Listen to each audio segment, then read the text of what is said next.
ẹ̀kan nígbà tá a bẹ̀rẹ̀ pé ṣé a kà máa wọ aṣọ lásán lọ síbi tí a ti ń kó oyin ni àwọn bàbá wa ti ṣàlàyé fún wa pé àwọn aṣọ kan wà tí wọ́n máa ń wọ̀ lọ síbi tí a ti ń kó oyin kó má di pé oyin máa ta wọ́n. ara àwọn aṣọ tí wọ́n ń wọ̀ tí wọ́n bá ti fẹ́ lọ kó oyin ni wọ̀nyí ìkan ló wà ń bí ìbọ̀sọ́wọ́ wọn ni. mo mà ti ń wòye wọn wọ́n máa ń fún wọn wọ́n máa wà nù àpótí. iṣẹ́ gidi lẹ ṣe o. àgbẹ̀ olóyin gbọ́dọ̀ máa ní àpótí ní òrèkóòrè. àpótí tó wà ń bí 500. 500 ó jẹ́ ìgbà méjì àbọ̀. ẹ máa bọ̀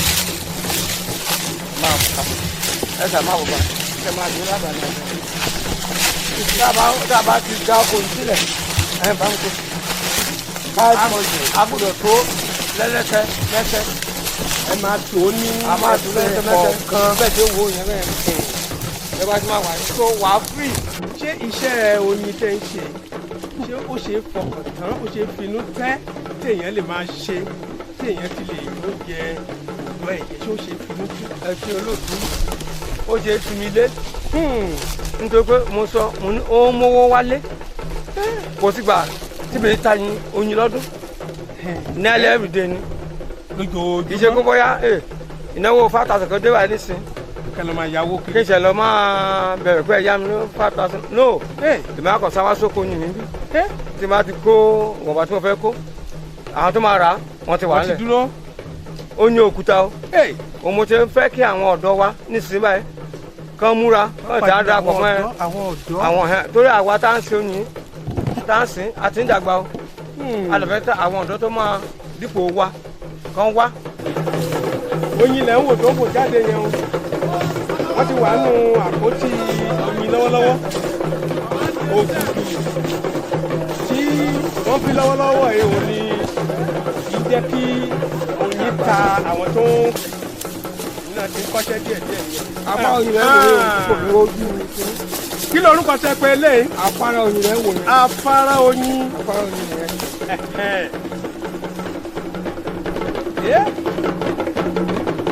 ó ga o ẹ tẹ́ bá fẹ́ ṣe pé jáde ẹ̀ sìn ilé afẹ́ ṣe pẹ̀lú ẹ̀. ẹ fẹ́ jáde ṣe é mọ̀ pé mi náà ti mú ọṣẹ́ báyìí mo ti ń kọ́ṣẹ́ ẹ fẹ́ já.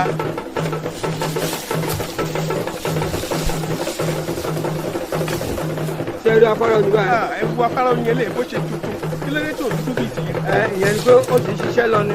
ó ń ṣiṣẹ́ lọ ni. tó ní wọ́n ti ṣe afárá yẹn pé yẹn wá. ẹgbẹ́ sókè ká wò ó mà wú ni o. eléyìí tó dàbí nẹ́ẹ̀tì ṣe ẹgbẹ́ dúró ná. eléyìí tó dàbí nẹ́ẹ̀tì ṣe. iṣẹ́ ọwọ́ wọn ni. àwọn ló ń ṣe. àwọn ló ń ṣe. àwọn ló ń ní ilé yẹn. oṣù mẹ́ta la fi ń hun afárá tẹ̀ wò yìí. oṣù mẹ́ta. eléyìí ò ti tóbi tó wọ́n ti ṣe lọ ni o. ó tuntun. òun bẹ́ẹ̀ ni. ẹ máa gbé nígbà padà bẹ́ẹ̀. ṣé ẹ rí tí àgbẹ̀ lóyin tí wọ́n bá lè fọkàn balẹ̀ kàn fún oyin lóòrọ̀ ọ̀fẹ́ láti ṣe wọn gẹ́gẹ́ bó ṣe kàn ṣe. wọ́n á ṣe afárá méjì sórí bá kankan tẹ́ bá wà pé afárá méjì ló wà ń bí. so nípa bẹ́ẹ̀ afárá tó ṣe bíi 20 síbi igi wọn táìpẹ́ 20 ló ṣe ó mi pé ×2 eléyìí afárá ló máa wà dá 40,000 àdá 40. nígbà tó jẹ́ pé méjì ni. ìdí ẹ̀ nìyẹn tó yẹ pé tá a bá fún oyin náà láyè ó kéré tán wà rí 30,000 nínú àpótí ẹyọ kan. bẹ́ẹ̀ ni eléyìí mo rọ àwọn ọ̀dọ́ wa kán wá kọ́ṣẹ́ oyin kán darapọ̀ mọ́ ẹgbẹ́ wa. wọ́n tiẹ̀ gbúdọ̀ ní gbogbo ẹ̀ là ń wò lọ́wọ́lọ́wọ́.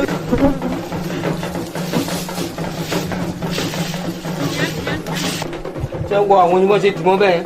àwọn eléyìí tó dìmọ̀ ẹ̀ ṣé ìwọ̀n lè tààyàn mọ́ sí. wọ́n tà ní wọn. inú ẹ̀rọ tí wọ́n ti máa fún oyin. mo lè ń wò lọ́wọ́lọ́wọ́ bàbá kí ló ń kọ́ tó ń pe ẹ̀rọ tó ń pè fún oyin. pẹ́sà ẹ̀rọ ìfún oyin kí ló dé tẹ fi ẹtún fi àwọn nǹkan bí ìjà wọn nẹ́ẹ̀tì. alright nǹkan ìdí tàbí fi nẹ́ẹ̀tì sí ni pé tí ẹ pé kí ni wáyé àwọn ọmọ ọ̀run ni tó wá tó ṣe àwọn ọ̀run. tí wọ́n bá ti ń tẹ̀ ẹ́. kí inú ẹ̀ kó wọn bàrà ìbọ́ sínú eléyìí tó ti mọ́ ń sàlẹ̀. tó ti mọ́ ń sàlẹ̀ so nẹ́ẹ̀tì ló máa gbàdúró pẹ̀lú ògbó ọlọ́run 70 plus mo wà mẹ́. 70 plus nìyí. bẹ́ẹ̀ ni. tàbí ọmọ nursing school yìí. ẹ mọ ṣé oyin. oyin ló ń jẹ́ kẹ́. by marriage is soon a spoon of honey per day. ká máa lo ṣíbù ìkan lóòjọ́. make someone to live longer.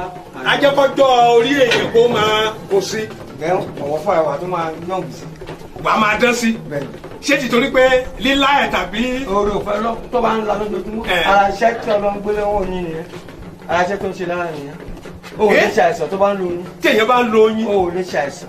bàbá ṣé tá a bá ṣe ń la ẹ ṣé kò ní máa fa jẹ̀díjẹ̀dí. rárá o oyin gidi bó tẹ ní jẹ̀díjẹ̀dí pé tí jẹ̀díjẹ̀dí ń ṣe ẹ́ tó a bẹ̀ sí lo oyin gidi tó jẹ nǹkan tó lè mú jẹ̀dí wá jẹ̀díjẹ̀dí á stop kò ní ṣe mú tẹ ẹ bẹ́ẹ̀ la máa jáde. yé a tún fi mu gàrí a tún fi mu tíì a fi jẹ ẹ̀kọ a fi jẹ búrẹ́dì a tún la a lè máa la láràárọ̀. eléyìí dàbí golden kọlẹ̀ eléyìí tún dúdú eléyìí tún dúdú díẹ̀ eléyìí wá dì afáàtẹ èyí tó dúdú fún afáàlẹ kan yẹn ibẹ̀ ló lè ti jáde bẹ́ẹ̀ ni so eléyìí tó yẹ pé eléyìí nǹkan àti ìfiná mọ́tò tán ìfiná mọ́ táwọn yíyan ò tí finá mọ́ tán tí kò rí mú òní eléyìí náà ẹ̀rí báyìí tẹ̀yìn bá róyìn báyìí tó dà pé òróró a ní ròyìn wọlé lẹ́yìn tó wá lọ tẹ̀ nìyẹn nítorí pé oríṣiríṣi oúnjẹ tó ń jẹ lóko yẹn ọ̀dọ̀ àbò ló ń lọ káàdì tàbí ìyípadà oúnjẹ tá a bá ti jẹ òun náà ló máa gbé jáde nínú iṣẹ́. He is one of my major marketer. He always come to my factory to buy honey, pure natural honey. He has been convinced that the honey he's buying from me is a real pure natural honey because he has visited my farm several times. And times to that number, we have been coming to our factory to press the honey. This is the fabricated honey presser I'm using to press the honeycomb. After pressing the honeycomb, the honey will enter into this bucket. From there, we sieve it with this net. After we sieve it, we always leave the honey in the cello can for good 2 days so that it will allow the foams to go up, to be on top of the honey before we bottle it. Oyinlado will come at any time to come and buy honey for distribution to his own customers as well. So I'm now imploring the people that are buying from my Oyinlado that they should continue and they should not entertain any fear. Yes, in a nutshell, make sure you buy honey from Oyinlado because he always come to my farm directly to buy pure natural honey. Thank you. God bless you all.